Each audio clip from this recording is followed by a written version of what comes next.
છોટાઉદેપુર જિલ્લાના નસવાડી તાલુકામાં વડિયા ઝરકલી ગામે રસ્તો માર્ગ અને મકાન વિભાગે મંજૂર કર્યો હતો। આ 1.5 કિલોમીટર જેટલા અંતરવાળો રસ્તો હતો। એમાં ખાનગી માલિકના જમીન માલિકોની જમીન આવેલી છે। એમાં ગામના લોકોએ રસ્તાના લીધે સ્વૈચ્છિક બધી જમીનો તમામ ખાતેદારોએ માર્ગ અને મકાન વિભાગને આપીને રસ્તો મંજૂર કરવામાં આવ્યો હતો। કોન્ટ્રાક્ટર સફાઈ કામદાર માટે ગયા હતા જીસીબી લઈને, તો ત્યાં ગામના એક દિનેશભાઈ ભીલ નામના ખાતેદાર છે, એમને આ રસ્તો અટકાવ્યો।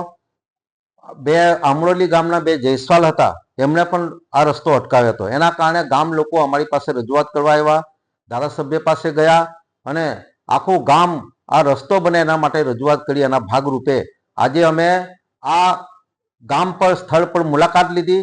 સમગ્ર ગામના જનતા અમારી સાથે રહી અને અમે જાતે સર્વે કરાવ્યું। એમાં જે લોકોએ રસ્તા બાબતમાં દબાણ કરવાના ઈરાદાથી જે વિરોધ કર્યો છે, એ જ રસ્તામાં માર્ગ અને મકાન એટલે રોડ માટે આ જમીનો સંપાદન થઈ છે। એટલે બાકીના જે આગળનો રસ્તો હતો એમાં ગામ લોકોએ સ્વૈચ્છિક જમીનો આપી છે। એટલે આ રસ્તાનું કામ હવે શરૂ થશે।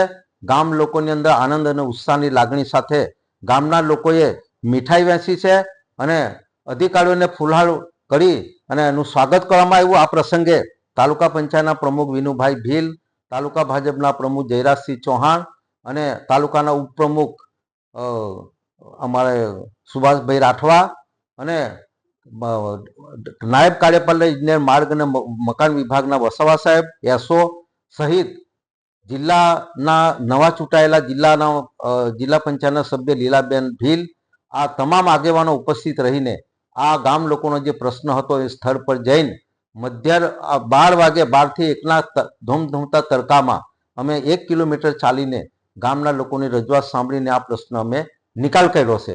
જસુભાઈ ભીલ, પૂર્વ જિલ્લા ભાજપ પ્રમુખ, છોટાઉદેપુર।